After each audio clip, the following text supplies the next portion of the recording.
기도하면서 하나님, 우리 가운데 하나님께서 주시는 은혜를 구합니다. 성령의 임재를 구합니다. 우리 마음 모아서 하나님 앞에 기도하겠습니다. 하나님 감사합니다. 이 시간 하나님 앞에 하나님 예배하는 귀한 시간입니다. 하나님의 얼굴을 구하고 하나님 임재를 구합니다. 성령의 운행하심을 구합니다. 성령께서 이 시간 우리 각 사람 한 사람 한 사람 마음에 터치하시고 역사하셔서 하나님의 진리를 보고 하나님 임재 가운데 들어갈 수 있는 귀한 시간 되게 해 주십시오. 우리에게 약속하신 하나님과의 깊은 교제와 만남이 이 시간 이루어지게 하여 주옵소서. 성령님, 이 시간 초청하고 성령님 존중합니다. 모셔드립니다. 성령님, 이 시간 함께하여 주옵소서. 성령님, 각 사람 마음에 하나님의 진리신 예수 그리스도를 드러내 보여주시기 원합니다. 우리에게 주신 놀라운 유업이 무엇인지를 알게 하여 주시기 원합니다. 하나님께서 주시는 하나님의 능력이 무엇인지를 우리가 깨달아 알기를 원합니다. 우리에게 주어진 하나님의 영광이 무엇인지를 알기를 원합니다. 하나님, 이와 같은 바울의 기도가 우리 가운데 일어나기를 간절히 소원합니다. 응답되어지기를 간절히 소원합니다. 주님, 한 사람 한 사람에게 임재하여 주옵소서. 성령의 기름 부어 주옵소서. 깊은 임재 가운데 하나님 들어갈 수 있도록 축복하여 주시옵소서. 감사합니다.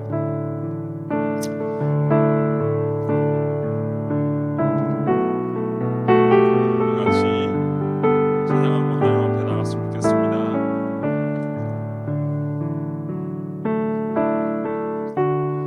우리 모일 때 주 성령이 임하니, 우리 모일 때 주 이름 높이리.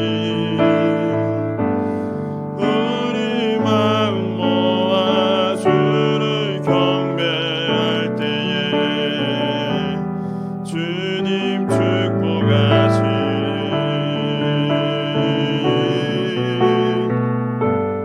주님 축복하시리.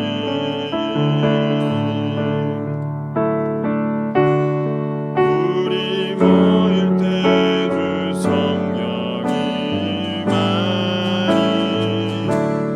우리 모일 때 주 이름 높이리. 우리 마음 모아 주를 경배할 때에 주님 축복하시리.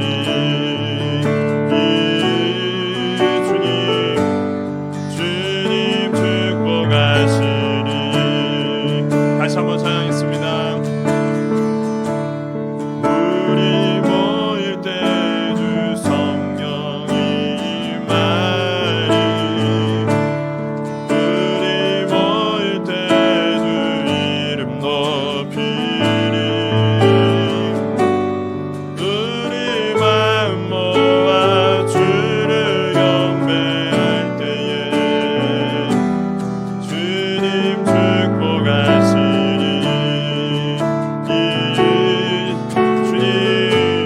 주님 축복하시리.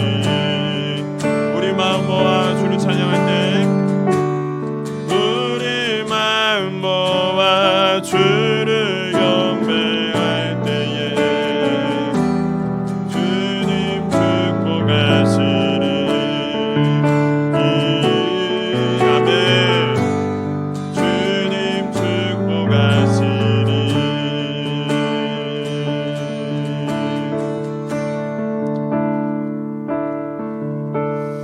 고단한 인생길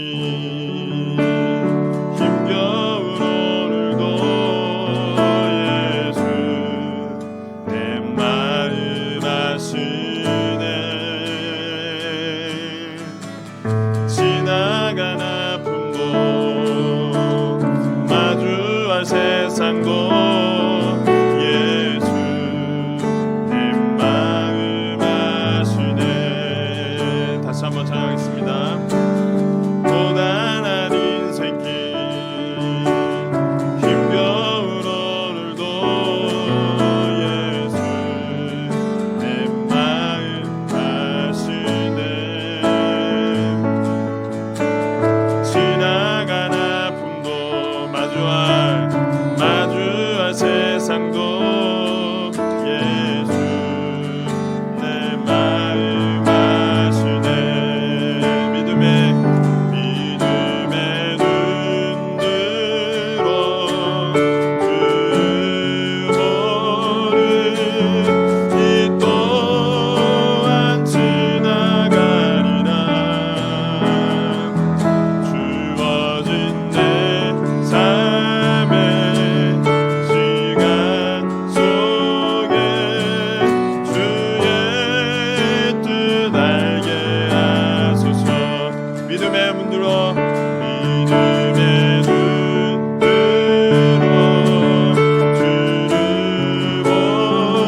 찬양하겠습니다. 고단한 인생길 힘겨운 오늘도 예수 내 마음 아시네. 지나간 아픔도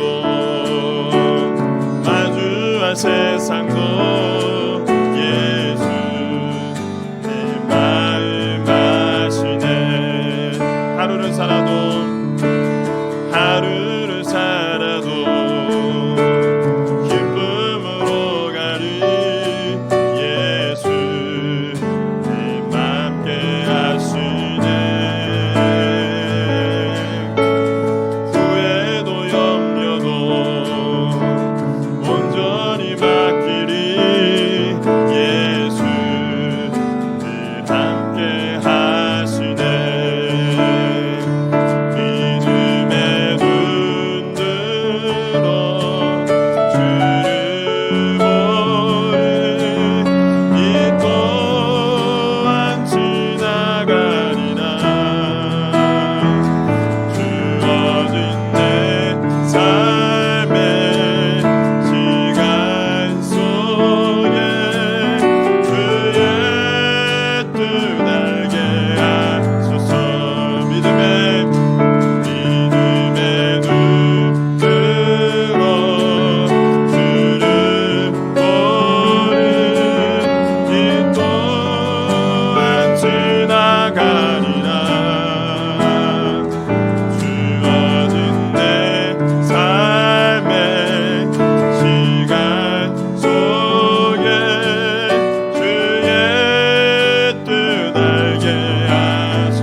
믿음으로 우리가 살아가기를 간절히 소원합니다. 이 눈에 아무 증거 아니 배어도 같이 찬양하겠습니다.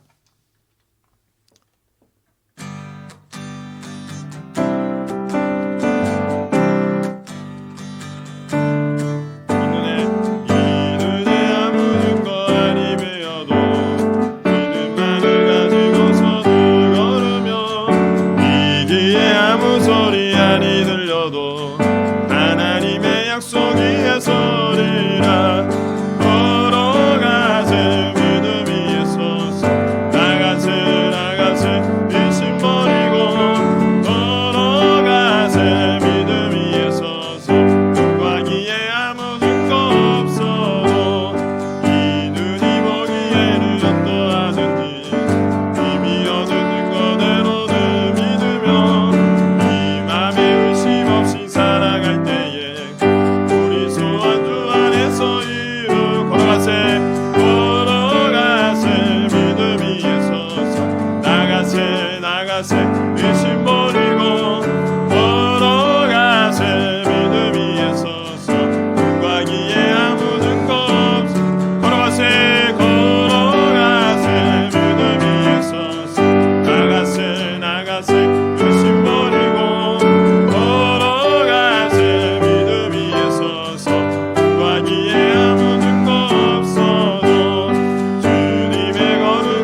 기도하면서 하나님, 우리 가운데 하나님 임재를 구합니다. 하나님의 사랑이 우리 가운데 부음바 되었다 말씀하셨습니다. 성령으로 예수 그리스도를 통해 우리 가운데 하나님의 사랑이 부음바 되었다 말씀하셨습니다. 하나님 우리를 깊이 사랑하셔서 우리가 사랑받는 자가 되었음을 우리가 깨닫고 하나님 앞에 알기로 원하는 소원하는 마음이 있습니다. 하나님의 마음이 우리 가운데 느껴지도록 하나님의 놀라운 사랑이 우리 가운데 부어졌다는 것을 우리가 믿음으로 고백하며 하나님 앞에 나아갈 때 하나님의 은혜가 우리 가운데 부어질 줄 믿습니다. 하나님의 능력이 우리 가운데 부어질 줄 믿습니다. 하나님의 지혜가 부어져서 세상을 능히 이길 수 있는 마음, 하나님의 승리의 마음이 우리 가운데 부어질 줄 믿습니다. 주님, 우리 가운데 하나님의 놀라운 사랑이 우리 가운데 깊게 역사하게 하여 주옵소서. 주여 한번 부르시고 기도하도록 하겠습니다. 주여, 하나님 감사합니다. 이 시간 하나님 앞에 나갑니다. 우리가 아직 주인 되었을 때 그리스도께서 우리를 위하여 죽으심으로 하나님께서 우리에 대한 자기 사랑을 확증하셨다고 말씀하셨습니다. 하나님, 우리가 주인 되었을 때 주님께서 우리를 사랑하신다고 확증하셨습니다. 이 시간 우리의 하나님 앞에 담대히 나갈 수 있는 것은 오직 그리스도의 피를 의지하여 하나님 앞에 담대히 나갈 수밖에 없음을 고백합니다. 우리가 담대히 하나님 앞에 은혜의 보좌 앞에 나아가서 하나님 주시는 은혜를 구할 수 있음을 고백합니다. 하나님, 우리의 죄 때문에, 하나님 우리가 연약함 때문에, 우리 하나님 앞에 허물과 죄 때문에 하나님 앞에 나가지 못하는 것이 아니라 오직 예수 그리스도의 이름을 의지합니다. 오직 예수 그리스도의 피를 의지합니다. 오직 예수님께서 주신 은혜를 구합니다. 은혜의 주님을 우리가 의지합니다. 그 은혜의 주님을 의지해서 하나님 앞에 나아가 하나님 우리를 사랑하신다는 거, 하나님 우리의 사랑받는 자가 되었다는 것을 하나님 선포하고 하나님 앞에 나아갑니다. 주님, 우리 가운데 오셔서 임재하여 주옵소서.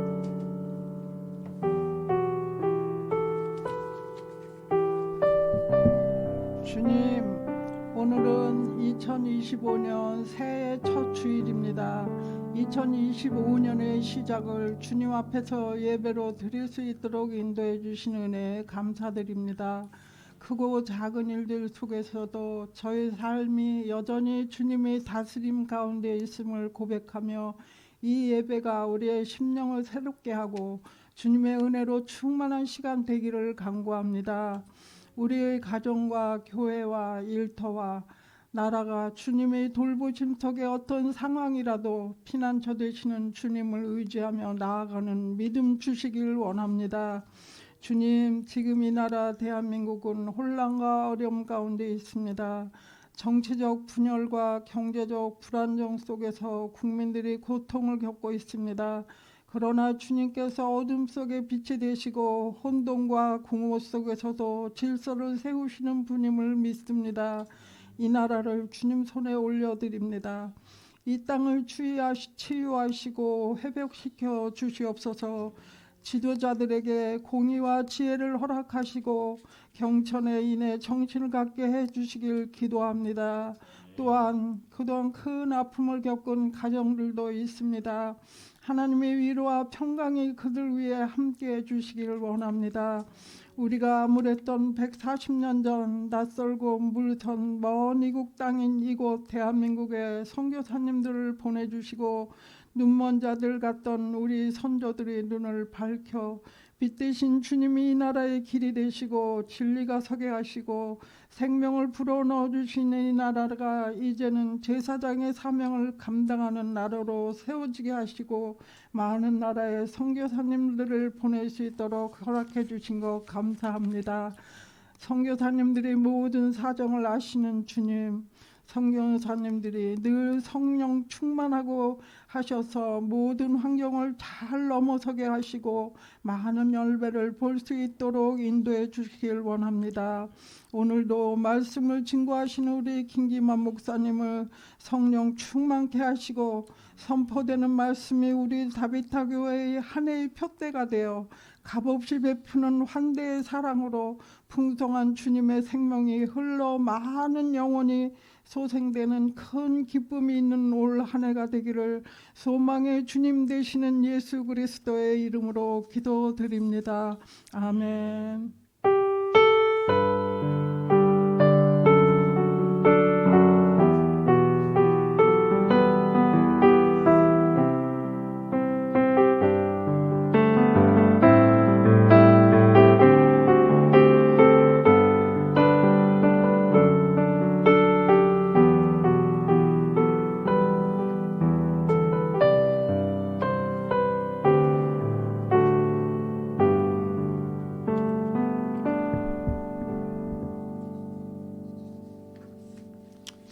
네, 이번 시간은 광고 시간입니다. 2024년 1월 5일 첫째 주, 2025년 1월 5일 첫째 주 주일 광고 말씀드리겠습니다. 우리 다비타 교회 오신 여러분을 환영합니다. 박수로 환영하겠습니다. 네, 새해를 주신 하나님께도 감사 박수하겠습니다. 오늘은 선교 주일로 드려집니다. 임성훈 선교사님 가정과 인직 선교사님 가정을 위해서 우리가 헌금하고 또 중보 기도하는 시간을 갖도록 하겠습니다. 그리고 또 금요일에 금요 기도회가 진행 중입니다. 우리 오후 7시 다비타 예배당에서 기도회로 모이도록 하겠습니다. 하나님께서 우리 기도회를 축복하시고 우리의 삶에 기도의 습관이, 기도의 삶이 정착되어지고 또 하나님과 깊게 교제하는 우리가 되어지도록 함께 마음을 모아주시기 바랍니다. 예. 다음 주 오늘은 성경 공부가 없고 다음 주에 우리 성경 공부가 있습니다. 준비해 오시면 되겠고요. 그리고 우리 유초등부 캠프가 1월 13일부터 15일까지 캠프가 있습니다. 유스 비전 캠프 우리 잘 가서 하나님의 은혜를 또 누릴 수 있도록 중보해 주시기 바랍니다. 다음 순서는 우리 말씀 순서입니다. 오늘 말씀은 사무엘상 17장 41절에서 49절 말씀입니다. 사무엘상 17장 41절에서 49절 말씀입니다.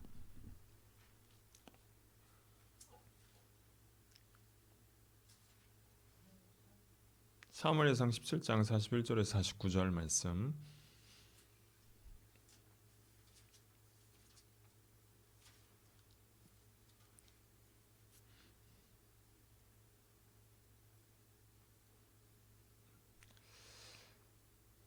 우리 사무엘상 17장 41절에서 49절 말씀을 우리가 교독하도록 하겠습니다. 41절부터입니다. 41절부터 49절. 블레셋 사람이 방패든 사람을 앞세우고 다윗에게로 점점 가까이 나아가니라.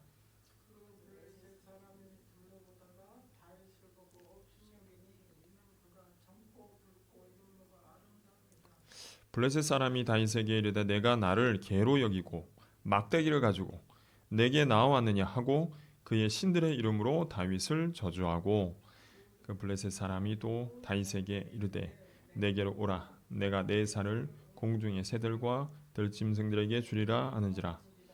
다윗이 블레셋 사람에게 이르되 너는 칼과 창과 단창으로 내게 나아오거니와 나는 만군의 여호와의 이름 곧 내가 모욕하는 이스라엘 군대의 하나님의 이름으로 내게 나아가노라. 오늘 여호와께서 너를 내 손에 넘기시리니 내가 너를 쳐서 내 목을 베고 블레셋 군대의 시체를 오늘 공중의 새와 땅의 들짐승에게 주어 온 땅으로 이스라엘의 하나님이 계신 줄 알게 하겠고 또 여호와의 구원하심이 칼과 창에 있지 아니함을 이 무리에게 알게 하리라. 전쟁은 여호와께 속한 것인즉 그가 너희를 우리 손에 넘기시리라.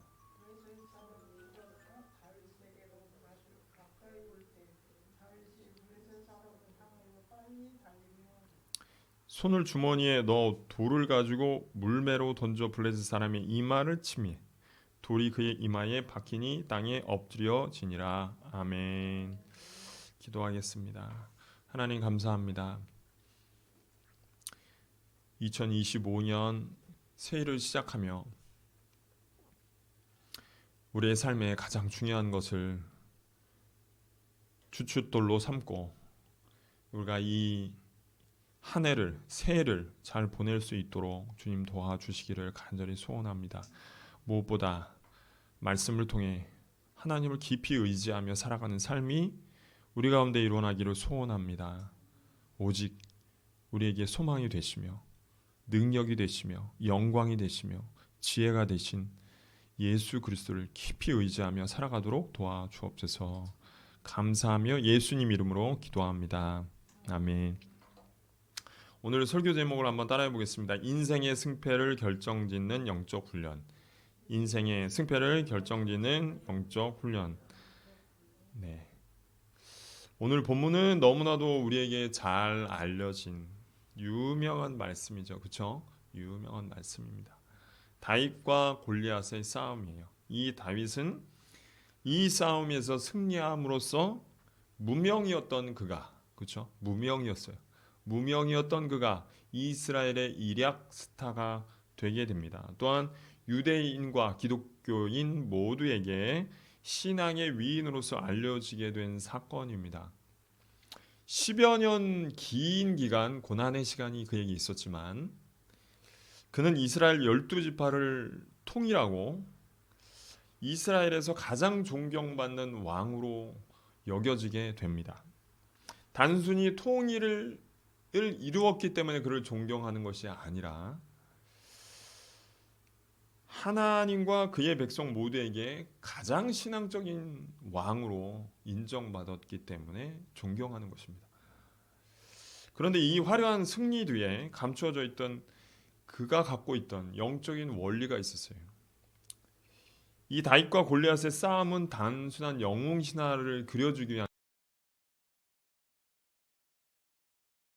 다윗이 평생의 그의 기나긴 여정에 인생의 통째의 이 인생에서 가장 중요하게 생각했던 원리, 가장 중요하게 생각했던 원리가 이 안에 숨겨져 있기 때문에 우리가 이걸 살펴보기를 원하는 것입니다. 그는 이 원리를 따라 평생을 살았고 왕이 되기까지 힘겨운 싸움을 그 원리에 따라 했고 나중에 또 왕이 되어서 얼마나 큰 고난들이 많았습니까? 그 원리에 따라서 그 모든 고난들을 이겨내게 되었습니다. 골리앗을 이긴 비결은 그의 인생 전반에 이르는 승리의 비결이 들어있는 거예요. 우리가 이걸 보기는 이 사건을 통해 다윗이 삶의 통째의 삶 전체에 있었던 원리를 우리가 캐내기 원하는 것입니다. 이 본문을 통해서 우리는 다윗이 신앙인으로서 어떻게 승리의 삶을 살게 되었는지를 좀 들여다보는 시간을 갖기 원하는 것입니다. 가장 먼저 우리는 그가 상대했던 골리앗에 대해서 알아봐야 합니다. 골리앗을 통해서 어떻게 그가 영적으로 대적했던 사단이 누구였고 또 사단의 공격이 무엇이었는지를 우리가 좀 살펴볼 필요가 있습니다. 골리앗이 얼마나 전쟁에서 대단한 인물이었는지를 성경에서는 얘기해주고 있습니다. 성경은 골리앗이 어떤 인물이었는지 아주 자세하게 얘기하고 있습니다. 17장 4절에서 7절이거든요. 4절에서 7절. 이게 이 골리앗이 처음 등장했던 장면이에요. 4절에서 7절이요. 같이 한번 보도록 하겠습니다. 제가 읽어드리겠습니다. 4절에서 7절입니다. 블레셋 사람들의 진영에서 싸움을 도두는 자가 왔는데 그의 이름은 골리앗이요 가드 사람이라. 그의 키는 6규빗 한 뼘이요 머리에는 노투구를 썼고 몸에는 비늘 갑옷을 입었으니 그 갑옷의 무게가 놋 5,000세겔이며 그의 다리에는 녹 각반을 쳤고 어깨 사이에는 놋 단창을 메었으니 그 창자로는 배틀채 같고 창 날은 철 600세겔이며 방패든 자가 앞서 행하더라. 이렇게 나오죠. 그렇죠? 골리앗은 블레셋 군대 전체의 대표 장수예요. 대표 장수. 거기서 제일 센 사람이에요. 제일 센 사람. 그의 키는 6규빗 한 뼘이라고 했어요. 6규빗 한 뼘. 한 규빗이 45.6cm예요. 45.6cm. 50cm가 안 됩니다. 45.6cm. 한 뼘은 13cm예요. 그래서 계산을 해보면 여러분 골리앗이 얼마나 컸는지 2m 80에서 2m 90입니다. 2m 80에서 2m 90이에요. 우리나라에서 제일 크다고 알려진 인물이 최홍만이에요. 최홍만. 예. 격투기 나중에 이제 씨름하다가 격투기 무대 데뷔를 했는데 거기에서도 제일 컸어요. 2m 18cm였습니다. 최홍만이 2m 20이라고 2m 20이라고 치면요, 이 골리앗은 그 사람보다 60cm 큽니다. 60cm 커요. 저보다 100cm 커요. 저보다 100cm. 가늠이 안 되죠. 노투구를 썼고 비늘 갑옷을 입었고 그 노투구와 갑반과 찬 이 갑옷의 무게 전체가 놋 5,000세겔입니다. 그래서 한 세겔을 11.4g으로 따지면 갑옷의 무게를 환산하면 약 57kg이에요. 57kg을 메고 다녀요. 이 사람을 가볍게 57kg 29g짜리 20kg짜리 3개예요. 20kg 3개를 메고 다니는 거예요. 창자루의 철이 600세겔이라고 있어요. 창이 있어요. 창. 맨 끝에 달린 게 창날이에요. 창날이 그 600세겔이에요. 창날이 끝에가. 창 끝에 달려 있는 철의 무게가 7kg예요. 7kg. 창 끝에 달린 그 있잖아요. 그 날카로운 거 그게 7kg예요. 7kg. 이게 그걸 한 손으로 들고 웅 싸우는 거예요. 이 사람이. 어마어마한 사람이에요. 이 모든 게 방패를 드는 사람도 따로 있어요. 방패를 들고 쫓아다녀. 방패가 너무 커가지고 방패를 들고 다니는 사람이 따로. 이게 싸우다가 방패 달라고 하면 한 손으로 방패를 드는데 방패를 두 손으로 들고 다니는 사람이 있었어요. 이 모든 것은 골리앗이 얼마나 거대하고 몸짓이 큰지를 알려주는데 한마디로 도저히 이길 수 없는 상대라는 것을 한마디로 표현하는 거예요. 표현하면 살다 보면 우리가 이길 수 없는 문제, 도저히 가늠할 수 없는 문제, 도저히 이길 수 없는 문제, 이길 수 없는 상대가 나타나기도 해요. 관계에서 또 문제, 내가 풀 수 없는 과제가 골리앗 같은 문제가 나타나기도 해요. 사단은 골리앗 같은 문제, 곧 우리가 도저히 엄두 낼 수 없는 문제, 우리 힘으로는 아무리 앉아서 계산을 두드려도 될 수 없는 문제, 해결할 수 없는 문제, 그 불가능한 문제를 가지고 사단이 우리에게 찾아온다는 거예요. 골리앗이 한 번만 찾아오면 얼마나 좋아요. 여러 번 찾아오든지 아니면 평생을 괴롭히든지 문제가 찾아와요. 우리를 공격해 와요. 사단이 이 문제를 가지고 우리를 공격하는 거예요. 이 문제를 가지고 공격하는 거예요. 오늘 본문은 골리앗이 다윗에 대한 태도를 통해서 사단이 어떻게 이 다윗을 공격했는지 우리가 보면 우리를 공격하는 방식과 똑같다는 것을 알게 됩니다. 42절에서 44절인데요. 같이 한번 읽어봤으면 좋겠습니다. 한 절에 하나씩 공격이 있었거든요. 42절에서 44절 같이 읽겠습니다. 시작. 그 블레셋 사람이 둘러보다가 다윗을 보고 업신여기니 이는 그가 젊고 붉고 용모가 아름다움이라. 블레셋 사람이 다윗에게 이르되 내가 나를 개로 여기고 막대기를 가지고 내게 나왔느냐 하고 그의 신들의 이름으로 다윗을 저주하고 그 블레셋 사람이 또 다윗에게 이르되 내게로 오라 내가 내 살을 공중의 새들과 들짐승에게 주리라 하는지라. 사단은 우리를 어떻게 공격하느냐? 첫째, 사단은 우리를 첫째 보니까 42절에 다윗을 보고 업신여겼다고 그랬어요. 업신여겼어요. 예. 우리의 연약함을 부각시키는 거예요. 예. 연약함을. 골리앗 앞에 서니 우리가 얼마나 연약한지를 깨닫게 하는 거야. 다 사단이 깨닫게 하는 거야. 골리앗 앞에 섰을 때 너는 왜 이렇게 보잘것이 없냐. 말을 잘하는 것도 아니요, 능력이 있는 것도 아니고 너는 일개 목동일 뿐이다. 문제가 얼마나 큰지 보여주고요, 문제가 얼마나 해결할 수 없는지 알려주는 거예요. 그리고 나는 얼마나 그 문제에 보잘것 없는 것인지 보여주는 거예요. 문제의 큼을 보여주고 내가 얼마나 연약한지를 보여주는 거예요. 그거를 계속 되뇌어 주는 거예요. 야, 문제가 얼마나 큰 줄 알아? 이건 도저히 할 수 없는 거야. 야, 너는 그에 비해 아무것도 아니잖아. 문제 앞에 서잖아요. 그러면요, 나는 아무것도 아닌 게 되는 거예요. 문제 앞에 서면 아무리 몸부림쳐도 소용없다는 것을 알려주는 거예요. 굳이 알려줘. 지금 싸워도 되잖아요. 그냥 싸워도 되는데 지금 골리앗이 야, 네가 얼마나 보잘것없는지 알려주는 거예요. 그걸 정확하게 알려줘요. 나는 얼마나 세고 너는 얼마나 약한지를 알려주는 거예요. 우리의 연약함을 알려주는 거예요. 그러니까 우리가 살면서 우리의 연약함이 계속 드러나게 된다면 그건 사단의 공격이 있는 거죠. 하나님의 일을 하는데, 하나님의 뜻을 따르는데 내가 얼마나 연약한지 계속해서 알려주는 거예요. 그에 비해 내가 갖고 있는 이 행해야 되는 건 너무 큰 문제라고 생각을 하는 것이죠. 둘째는 사단이 우리를 저주합니다. 저주해. 골리앗은 그의 신의 이름으로 다윗을 저주했어요. 저주. 여러분, 저주가 뭔지 아십니까? 저주. 저주.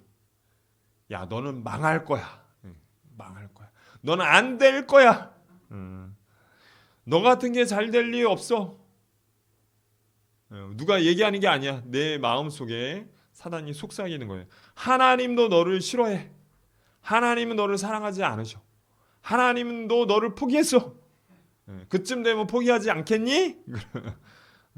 하나님도 너를 버렸어. 이렇게 얘기하는 거죠. 신앙인에게 가장 힘든 지점이에요. 하나님께 기도했는데 하나님 충고하세요. 근데 사단이 이렇게 얘기하는 거야. 하나님 너를 버리셔서 그런 거야. 하나님 너에게 관심 있는 줄 알아? 사단의 온갖 저주의 속삭임. 저주의 말이. 사단에게는 별칭이 있어요. 참소자. 우리의 죄를, 우리가 죄가 없다는 게 아니에요. 우리 죄를 지적해요. 드러내게 해요. 우리에게 두 가지가 있어요. 하나는 뭐냐면 우리의 죄가 있고요, 하나님의 은혜가 있어요. 죄를 드러나고 하나님의 은혜는 아무것도 아닌 걸로 만드는 거예요. 죄를 지적해서 넘어지게 하는 자, 넘어뜨리는 자예요. 넘어뜨리는 자. 예수님은 사단을 도둑이라고 그랬어요. 도둑은 도둑질하고 죽이고 멸망시키려는 것뿐이라고 했어요. 사단은 우리에게 저주의 말을 쏟아서 우리를 멸망시키려고 하는 거예요. 우리가 살면서 이 저주의 말을 굉장히 많이 들어요. 사람의 입을 통해서도 듣고요, 우리 마음 속에서도 이런 말을 들어요. 그거를 딱 내가 저주의 말을 할 때 너는 망할 거야, 너는 하나님이 모르셨어, 그럼 그 말을 탁 잡고 내 것을 만들면 이제 문제가 되는 거예요. 내 것을 만지면 사단이 공격해오는 것을 내가 가슴을 열고 맞으면 안 되는 거예요. 근데 그걸 맞아요. 우리가 깊은 상처를 입게 되는 거예요. 셋째 공격은 사단은 우리를 두렵게 하는 거예요. 두려움. 내 살을 공중에 세워 들짐승에게 주리라, 이렇게 얘기했어요. 얼마나 끔찍한 말이에요. 그렇죠? 너를 죽여가지고 이 시체를 공중에 새와 들짐승에게 먹여준다 라고 살해 위협을 하는 거예요. 내가 반드시 너를 죽일 거다 라고 얘기하는 것입니다. 두렵고 무서운 생각을 심어주는 거예요. 너는 모든 것을 잃게 될 거야. 아무도 너를 지켜주지 않을 거야. 네 곁에는 아무도 남지 않을 거야. 너를 아무도 좋아하지 않을 거야. 하나님도 너를 돕지 않을 거야. 사탄의 방법은 삶에 두려움을 심어주는 거예요. 두려움. 내가 어떤 사람은 두려움이 어떤 두려움이냐? 내가 돈이 없으면 두려워. 돈이 없으면 나를 다 버릴 것 같아. 어떤 사람은 내가 힘을 잃어버리면, 내가 건강을 잃어버리면 다 잃을 것 같아. 이런 두려움을 심어주는 거예요. 그리스도인에게 두려움을 심어주는 거예요. 내가 뭘 잊어버리면 내가 전부 내 삶이 망가질 것 같은 그런 생각을 우리에게 심어주는 것입니다. 삶에서 두려움이 오면 그것은 하나님이 주시는 게 아니요, 사단의 공격이라는 것을 알아야 하는 것입니다. 이 사실을 기억해야 하는 것입니다. 요한일서 4장 18절에 이렇게 말합니다. 사랑하는 두려움이 없고 온전한 사랑이 두려움을 내어쫓나니 두려움에는 형벌이 있습니다. 두려워하는 자는 사랑 안에서 온전히 이루지 못하였느니라. 이렇게 나오고 있습니다. 우리가 다른 것 때문에 두려워, 하나님을 두려워하는 게 아니라 다른 것 때문에 내가 두렵다. 내가 망할까 봐 두렵다. 내가 안 될까 봐 두렵다. 내가 이렇게 가다가는 아무것도 안 될 것 같아. 모든 것을 잃을 것 같다. 건강조차 내가 아니면 다 잃을 것 같다. 그런 두려움이라면 그것은 사단이 주는 공격이라는 것입니다. 골리앗의 태도를 통해서 사단의 공격이 세 가지라고 제가 말씀드렸어요. 하나는 우리의 연약함을 부각시키는 것이고, 다른 하나는 우리에게 저주의 말을 속삭이게 하는 것이고, 세 번째는 우리에게 두려움을 심어주는 것입니다. 굉장히 치명적인 거예요. 우리의 삶에 있어서 치명적인, 죽음에 이르를 수 있는 치명적인 공격이에요. 다윗은 골리앗하고 본격적인 전투를 하기 앞서서 어떤 싸움을 해야 되냐면 마음의 싸움을 해야 됐어요. 마음. 그래서 우리의 마음은 전쟁터예요. 영적인 전쟁터예요. 우리의 마음. 실은 보이는 전투보다 보이지 않는 전투가 더 치열한 싸움이었어요. 그리스도인의 살면서 우리가 언제나 이 전쟁을 치르고 있다는 것을 우리가 알게 됩니다. 그 전쟁, 영적인 전투를 말해요. 전쟁은요. 이 전쟁에 임하기 위해서는 반드시 필요한 것이 있는데 그게 뭐냐면 무기. 여러분, 전쟁하려면 무기가 있어야 돼요. 싸움을 하려면 무기가 있어야 돼요. 무기가 없이 싸우면 지는 거예요, 무조건.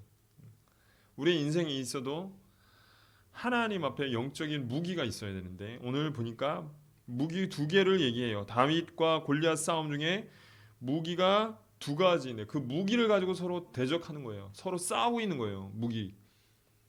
인생에선 두 종류의 무기가 있어요. 45절이에요. 45절 같이 한번 읽어보도록 하겠습니다. 같이 읽겠습니다. 시작. 다윗이 블레셋 사람에게 이르되 너는 칼과 창과 단창으로 내게 나오거니와 나는 만군의 여호와의 이름 곧 내가 모여가는 이스라엘 군대의 하나님의 이름으로 내게 나아가노라. 이렇게 나옵니다. 어떤 무기가 있냐면 두 가지예요. 하나는 칼과 창과 단창이에요. 이것이 무기예요. 그렇죠? 성경 읽으면 무기라는 거 다 알게 됩니다. 이거는 누구나 아는 무기예요. 누구나 육안으로 알 수 있는 무기. 그 무기가 뭐냐면 자신의 힘과 지혜예요. 자신의 힘과 지혜. 골리앗은 전쟁에 잔뼈가 굵은 사람이었어요. 훈련하고 전쟁에서 얼마나 훈련했겠어요.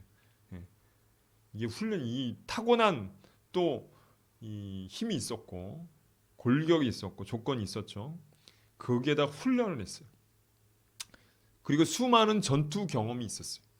지금까지 엄청나게 많은 전투를 했단 말이에요. 어렸을 때부터 이 사람은 용사라고 있어요. 전투 지식도 많아요. 전투 경험도 많고 전투 지식도 많고 그리고 훈련도 많이 했고 그 다음에 타고난 조건이 좋아요. 그는 곧 자신의 힘과 지혜를 의지했어요. 그래서 의지했어요. 자신감이 있었어요. 어떤 누구와 싸워도 이길 수 있는 자신감이 어디에 있었냐면 자기 힘과 자기 지혜에 있었어요. 그것이 굉장히 막강한 거였어요. 지금까지 그렇게 싸워서 이겨왔어요. 이게 그의 무기였어요. 사람들이 이거를 무기로 갖고 살아요. 사람들 인생을 살면서 내가 반드시 승리하리라, 반드시 내가 이기는 싸움을 하리라 할 때 갈고 닦는 게 뭐냐면 이거예요. 자신의 힘과 지혜. 반면에 다른 무기도 있어요. 오늘 다윗이 갖고 있는 무기, 자기가 이렇게 얘기해요. 나는 만군의 여호와의 이름, 다른 말로 하나님을 의지함을 갖고 있다는 거예요. 다윗은 자신이 쌓아왔던 지혜나 힘을 의지하지 않았어요. 그것을 자기가 전쟁에 승리할 수 있는 보장이라고 생각하지 않았어요. 그는 하나님을 의지했어요. 하나님을 의지했어요. 하나님의 지혜와 힘을 의지했어요. 그는 자신보다 위대한, 아니 무엇보다 위대한 하나님을 의지했어요. 그걸 의지했어요. 그는 하나님의 지혜와 하나님의 능력을 의지했어요. 이것이 두 가지 무기예요. 두 가지 무기. 근데 이 세상을 살면서 사람들은 한 가지 무기만 있다고 생각해요. 그래서 한 가지 무기에 자기의 사활을 걸어요. 근데 지금 두 가지 무기가 충돌하고 있어요. 하나는 자신의 힘과 지혜, 하나는 하나님의 지혜와 이 지혜와 능력이 충돌하고 있어요. 두 가지가 싸우고 있는 거예요. 우리에게 도저히 풀 수 없는 문제가 찾아왔을 때, 앞뒤가 막힌 문제가 찾아왔을 때 우리는 어떤 방법으로 대항할 수 있느냐? 두 가지 방식이 있는 거예요. 하나는 나의 지혜와 힘이에요. 다른 하나는 하나님의 지혜와 능력이에요. 하나는 나를 의지하는 것입니다. 그럼 하나님을 의지한다는 것은 무엇이냐? 하나님을 의지하는 것은 평소에 준비와 훈련이 없다는 뜻이 아닙니다. 내가 하나님을 의지해요. 나 하나님을 의지하기 때문에 아무것도 안 한다는 뜻이 아닙니다. 48절하고 49절 말씀 같이 한번 보겠습니다. 48절 49절 같이 읽겠습니다. 시작. 블레셋 사람이 일어나 다윗에게로 마주 가까이 올 때에 다윗이 블레셋 사람을 향하여 빨리 달리며 손에 주머니에 넣어 돌을 가지고 물매로 던져 블레셋 사람의 이마를 치매 돌이 그의 이마에 박히니 땅에 엎드려 지니라. 다윗은요 골리앗의 이마에 정확히 단 한 번만 던져서 그의 이마에 적중시킬 수 있는 물맷돌 실력이 있었어요. 한 번에 던져서 정확히 맞출 수 있는 물맷돌 실력이 능숙하게 다룰 수 있는 준비와 훈련이 되어져 있었어요. 평소에 훈련이 되어져 있어요. 다윗은 자기 나름의 무기에 익숙하게 쓸 수 있는 정도의 사람이었어요. 그는 골리앗과의 무기와는 다른 무기를 소유했어요. 그런데 재미난 것은 골리앗에게 말할 때 야, 내 물맷돌 맛 좀 한번 봐라 이렇게 얘기하지 않았다는 사실이에요. 야, 내가 얼마나 물맷돌 잘 던지는 줄 아니? 너 안 돼. 이렇게 얘기하지 않았어요. 그게 재미난 지점이에요. 그는 물맷돌을 의지하지 않았어요. 만군의 여호와의 이름으로라고 말하고 있어요. 그는 물맷돌을 던지는 자신의 기술을 의지하지 않았어요. 물론 평소에 능숙하게 물맷돌을 던지는 훈련을 하고 실전 경험도 풍부했어요. 하지만 그의 진짜 무기는 만군의 여호와의 이름이었어요. 그것이 진짜 무기였어요. 곧 하나님의 지혜와 능력이 진짜 무기였어요. 그는 참으로 하나님의 지혜와 능력을 의지하여 지금 골리앗에게 달려들고 있는 거예요. 달려들고 있잖아요. 그렇죠? 그렇다면 다윗에게 하나님을 의지한다는 것은 무엇인가? 무엇이 하나님의 지혜와 능력을 의지하는 것인가? 그는 물맷돌만 평소에 훈련한 것이 아니라 하나님을 의지하는 훈련도 평소에 했어요. 여러분, 하나님을 의지하는 것은 평소에 훈련에 달려 있어요. 우리가 잘 알다시피 그는 기도의 사람이었어요. 그렇죠? 시편은요, 다윗을 간접적으로 영향이 미쳐요. 다윗이 없이는 시편이라는 게 있을 수 없습니다. 대부분 시편은 다윗과 연관되어 있습니다. 다윗이 짓든지 다윗이 세운 성가대가 지은 시가 대부분이에요. 그 중간중간에 모세의 시, 솔로몬의 시가 몇 개 들어가요. 하지만 대부분은 다윗이 직접 짓든지 다윗이 세운 그 성가대들이 지은 시예요. 기도가 대부분이에요. 거기가 참 처절하게 기도했어요. 하나님 앞에. 시편 115편 11절은 이렇게 말해요. 여호와를 경외하는 자들아, 너희는 여호와를 의지하여라. 그는 너희의 도움이시요 너의 방패시로다. 그렇습니다. 그는 평소에 하나님을 의지하는 훈련을 한 거예요. 어떻게 하는 것이 하나님을 의지하는 것인지 디모데후서 4장 7절에 그 힌트를 줍니다. 이것을 우리에게 적용한다면 어떤 훈련일까? 디모데전서 4장 7절 한번 찾아보도록 하겠습니다. 디모데전서 4장 7절이에요. 무슨 훈련이 우리 가운데 필요한 것인가?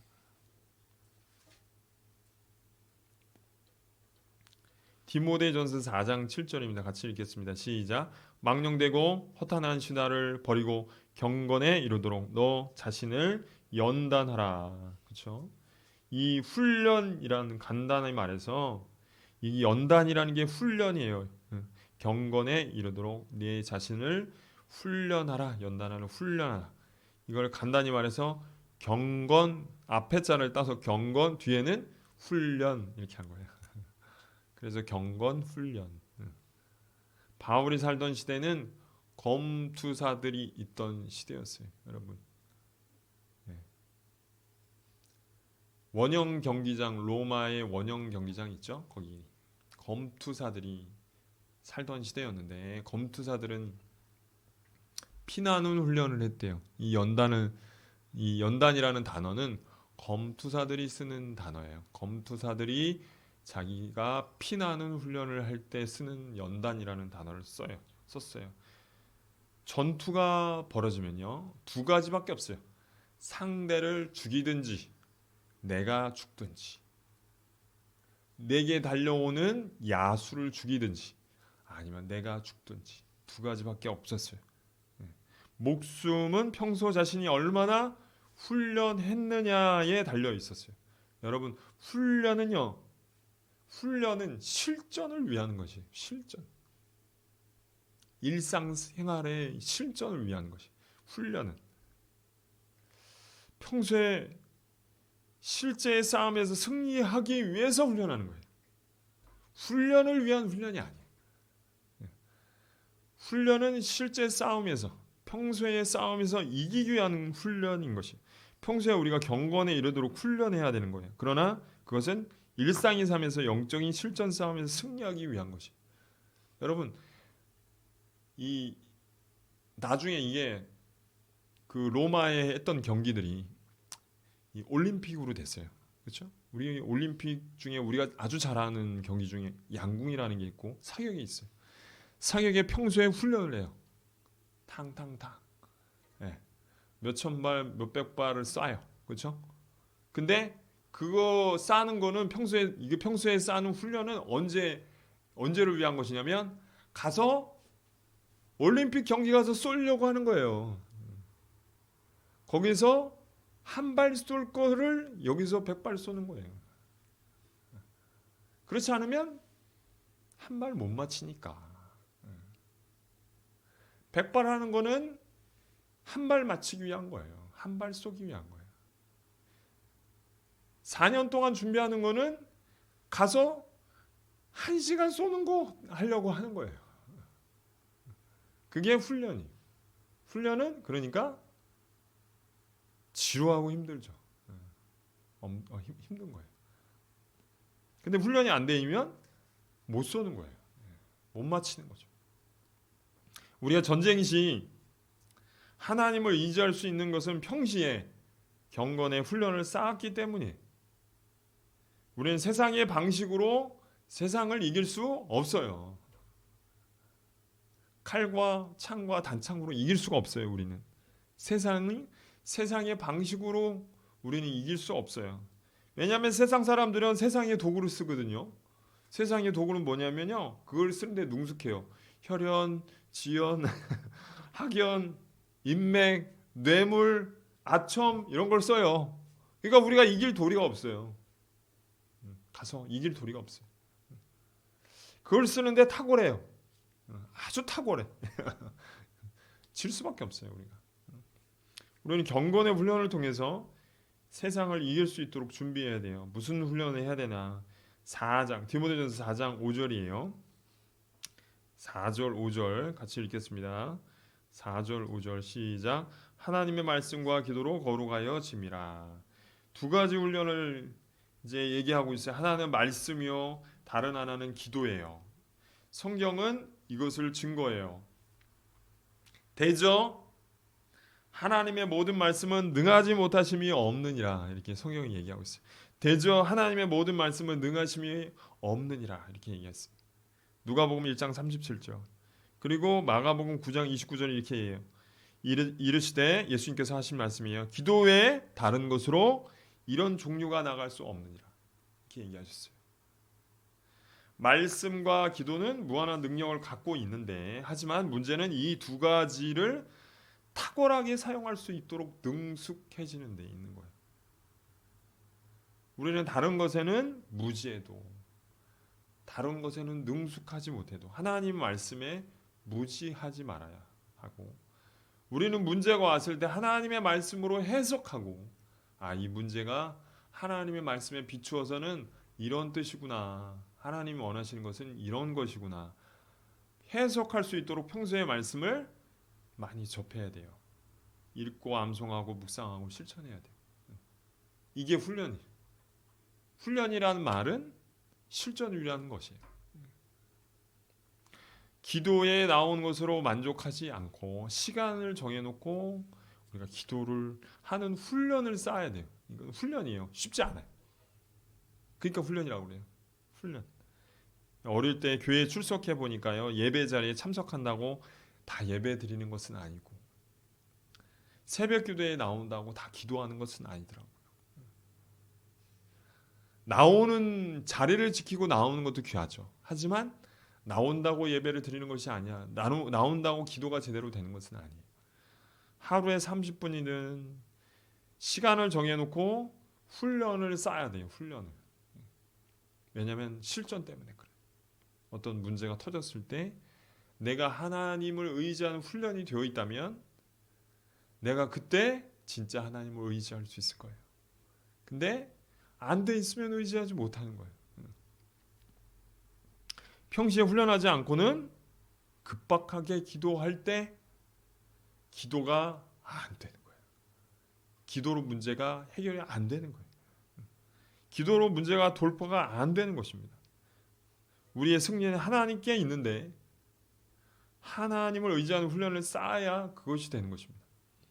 말씀을 읽고 기도하는 것, 이것이 이기는 훈련이에요. 근데 이거를 능숙하게 될 동안에 우리가 해야 되는 거예요. 말씀을 마무리하겠습니다. 인생이란 긴 세월을 살면서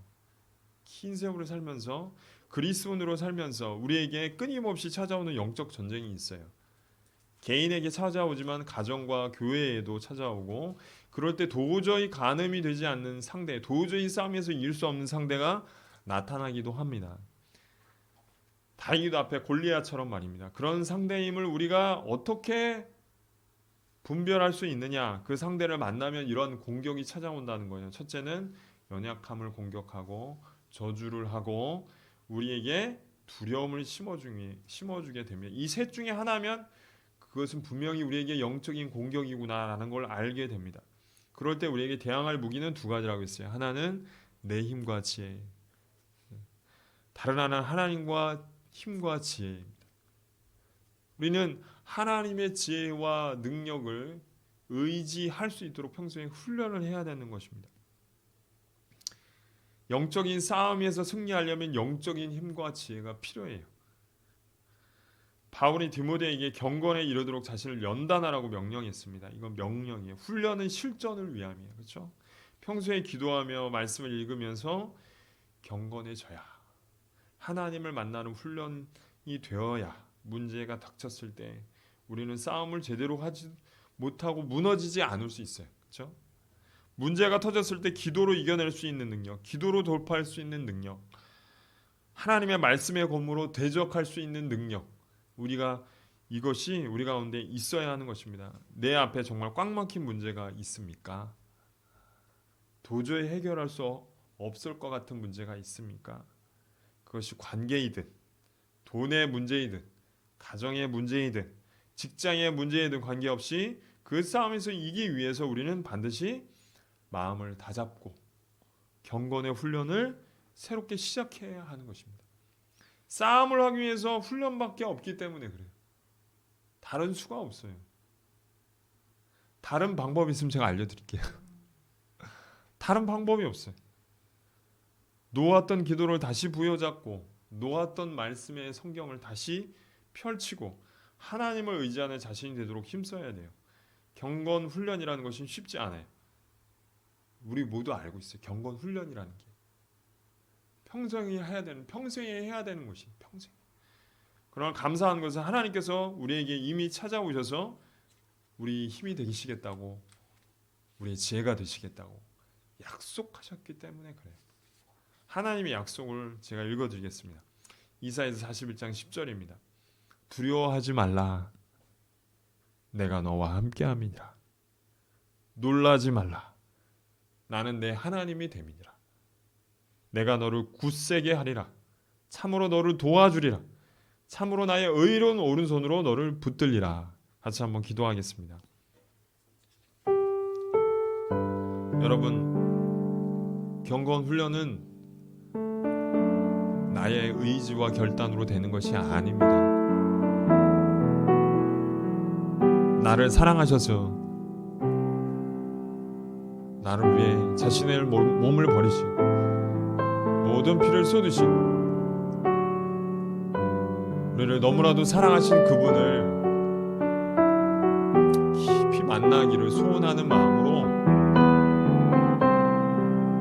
내가 사랑받는 자라는 것을 말씀과 기도를 통해 하나님 앞에 나아가 확인받는 자리입니다. 두려워하지 말아라. 내가 너와 함께하겠다. 놀라지 말아라. 내가 너 하나님이다. 내가 너를 굳세게 하고 너를 붙잡아주리. 너를 도와줄 거다. 나의 의로운 오른손을 너를 붙들 것이다. 라고 약속하신 그 사랑의 주님 앞에 나아가 주님이 얼마나 나를 깊이 사랑하시는 줄 확인받는 귀한 자리를 갖기를 소원하며 하나님 앞에 나아갔으면 좋겠습니다. 주님, 이 한 해를, 아니 나의 남은 인생을 하나님 앞에 하나님을 깊이 의지하기 원하는데, 하나님 앞에 나아가서 하나님을 깊이 의지하기 원하는데, 하나님, 내가 주님 앞에 나아가기 원합니다. 매일 자리에 하나님을 나가 하나님의 사랑을 깊이 체험하길 원합니다. 하나님의 사랑을 깊이 맛보기 원합니다. 하나님의 말씀 속에 꿀같은 하나님의 말씀의 맛을 알기를 원합니다. 기도의 자리가 하나님의 임재를 깊이 경험하기 원합니다. 주여 한번 부르시고 하나님 앞에 나아가서 주님, 그렇습니다. 우리를 부르시고 우리를 사랑하신 하나님 아버지 앞에 깊이 교제하는 그 사랑의 주님을 만나는 우리의 그런 시간들을 우리가 지속적으로 가질 수 있도록 하나님 앞에 이 시간 마음을 드리면서 기도하고 하나님께 나아가기를 간절히 소원합니다. 주여 한번 부르시고 기도하겠습니다. 주여, 하나님 감사합니다. 하나님 찬양합니다. 하나님을 높여드립니다. 우리를 기다리시며 다윗은 자신을 사랑하신 주님을 의지했습니다. 자신을 붙잡아 주시는 주님을 의지했습니다. 내가 너와 함께하겠다 말씀하신 그 말씀을 믿었습니다. 우리를 사랑하신 주님을 다윗은 의지하고 하나님 앞에 나아갔습니다. 그는 무릎을 꿇고 하나님 앞에 날마다 나아갔습니다. 어려울 때마다 주님 도와주십시오. 나의 도움이시여, 나의 방패이시여, 주님만을 의지합니다 고백하였습니다. 나의 산성이시여 응답하소서 기도하였습니다. 우리의 인생에 주님 손에 달려있음을 고백합니다. 하나님, 무릎을 꿇고 하나님 앞에 나아갈 때마다 주님께서 그를 건져주셨습니다. 무릎을 꿇고 주님 앞에 부르짖을 때마다 주님께서 찾아오셨습니다. 주님 부를 때마다 주님 그의 기도에 귀를 기울여 주셨습니다. 그의 부르짖음에 주님 응답하셨습니다.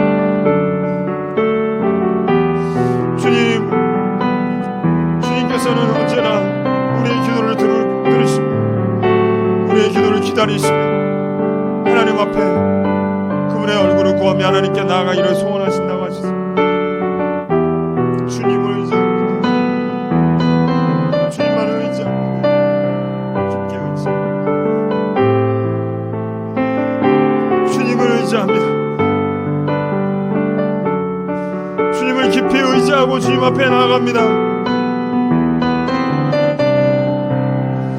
주님 우리를 손을 붙잡아 주시고 주님 우리를 흔들어 깨워 주시고 주님 우리에게 지혜가 우리의 지혜이시고 우리의 능력이시고 주님을 의지합니다. 주님 의지하고 주님을 의지합니다.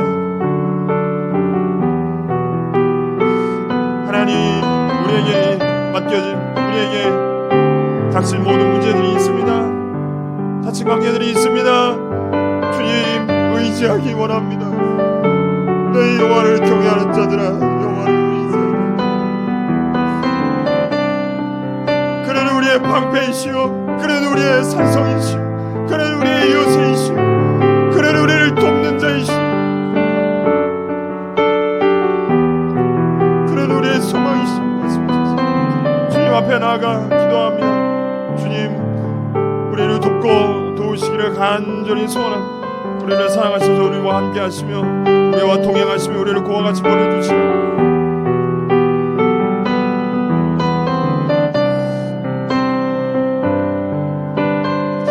내가 너희를 버리지 않고 그와 같이 버려두지 않다 말씀하셨습니다.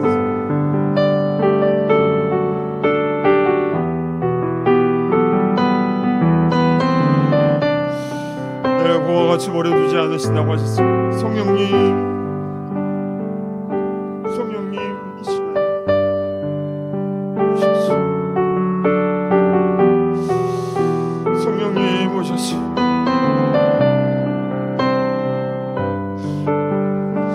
주 예수를 알게 하소서. 우리를 사랑하소서.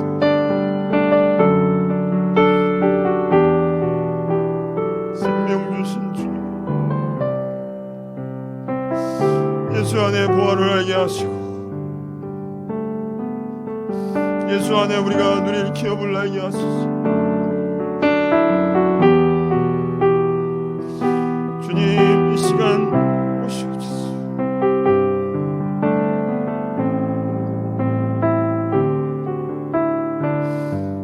주님 우리를 터치 주시옵소서.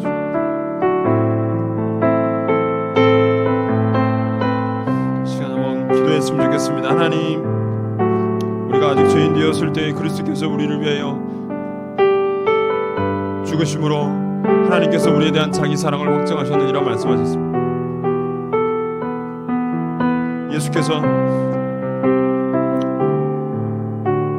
이 세상을 떠나 아버지께로 가실 때가 이른 줄 아시고 자기 사람들을 사랑하시되 끝까지 사랑하시니라 말씀하셨습니다.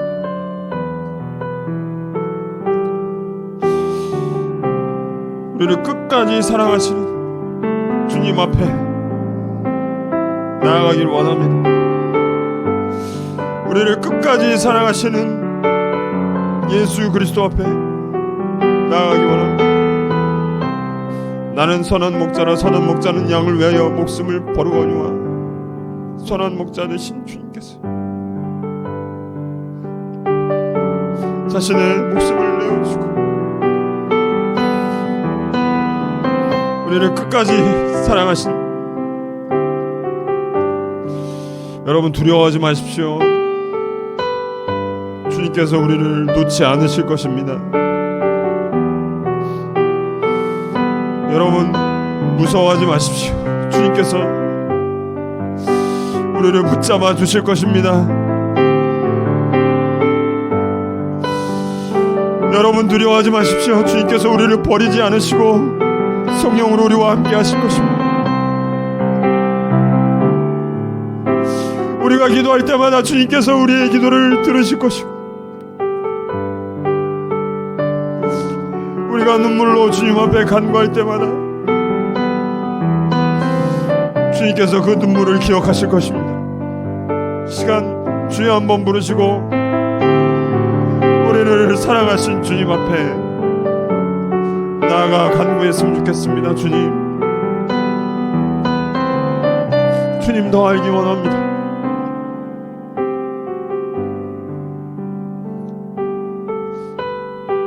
나의 믿음 없음을 도와주옵소서. 주님의 놀라운 사랑을 깨닫게 하여 주옵소서. 주님의 놀라운 능력을 깨닫게 하여 주옵소서. 주님을 알게 하여 주옵소서. 주여 한번 부르시고 다시 한번 기도하겠습니다. 주여, 주님 감사합니다. 하나님 앞에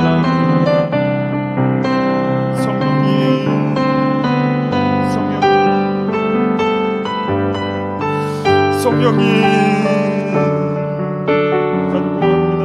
성령님 풍성한 은혜로 우리 가운데 채워주시는 성령님, 우리를 돕기 위해 오신 성령, 주 예수께서 우리를 위해 보내신 성령님 감사합니다. 성령님 믿음을 도와주소서. 우리의 약함을 도와주소서. 주여, 성령이 우리의 능력이 되시며 우리의 힘이 되시며 우리의 모든 성령이 이 시간 진리로 우리와 함께하여 주소서. 성령이 우리를 위로하라. 위로하라. 나의 백성을 위로하라.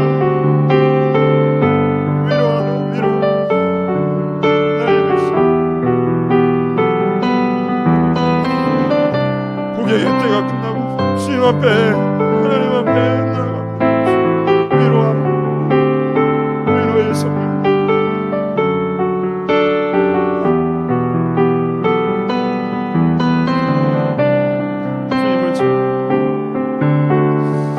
주님을 높여드립니다. 주님을 찬양합니다. 주님 감사합니다.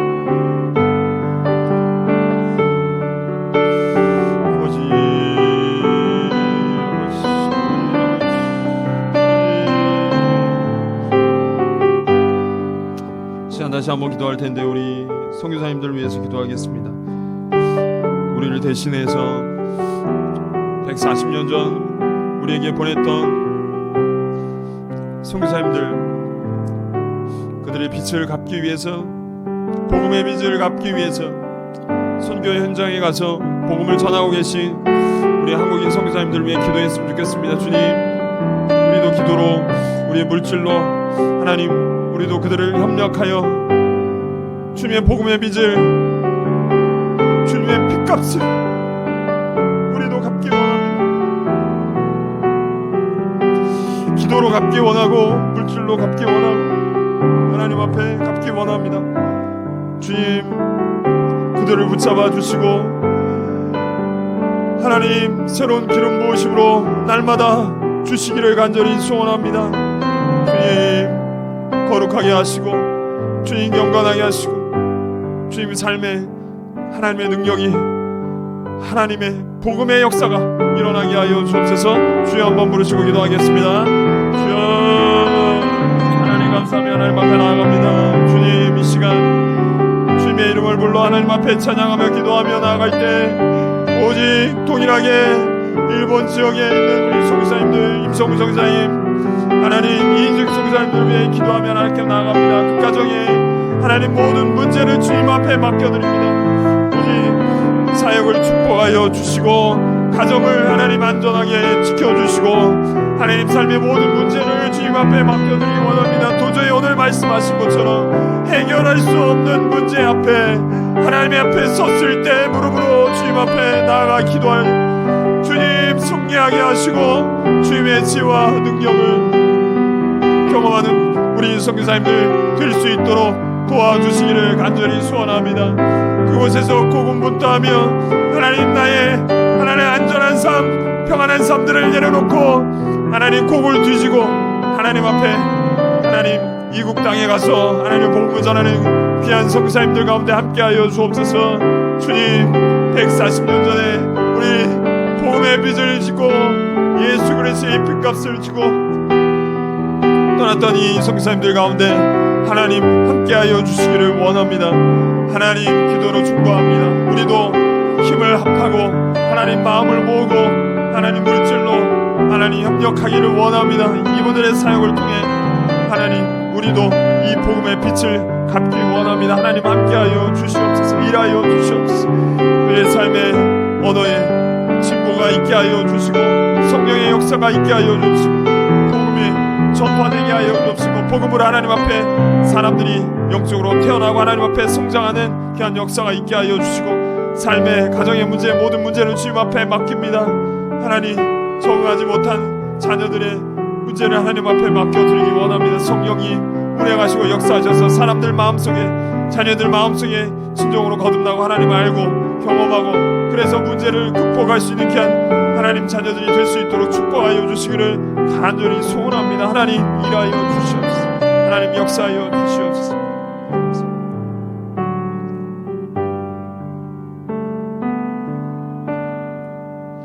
예수님의 이름으로 기도합니다. 우리 헌금 찬양 나의 하나님 하시고 봉헌 기도하고 축도로 예배를 마치도록 하겠습니다.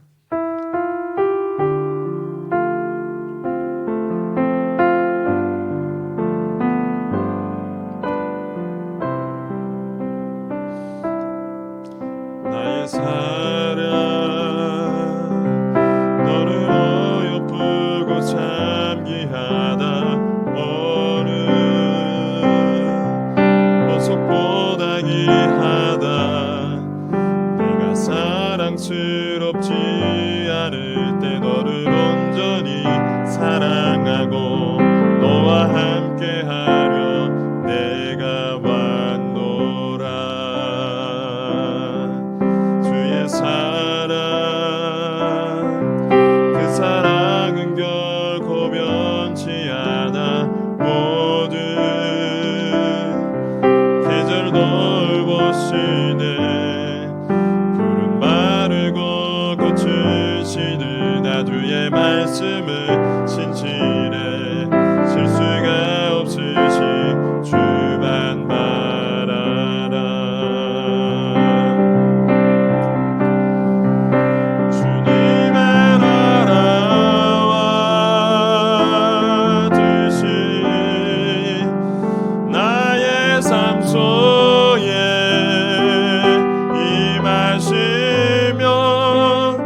감사합니다. 우리 새해를 시작한 첫 번째 예배에 하나님 올해와 우리의 인생을 온전히 주님 앞에 드리기 위해 오직 주님을 의지하는 우리 모두가 되어지기를 간절히 소원합니다. 나의 힘과 지혜가 아니라 우리를 사랑하셔서 자기 몸을 버리신 예수 그리스도, 그분의 이름만을 우리가 의지하며 우리가 살아갈 수 있도록 도와주시기를 원합니다. 예수 안에 얼마나 큰 하나님의 능력이 있는지, 예수 안에 우리에게 주어지는 얼마나 큰 영광이 있는지, 예수 안에 우리에게 주어진 놀라운 소망이 있는지 우리가 깨달아 알 수 있도록 주여 지혜와 계시의 영을 우리 가운데 부어 주옵소서. 오늘 말씀처럼 우리 앞에 가늠할 수 없고 도저히 해결할 수 없는 문제와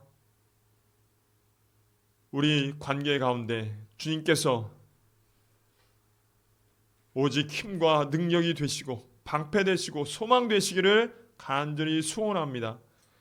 우리가 다른 것을 붙잡지 않고 오직 하나님을 붙잡고 하나님을 소망하고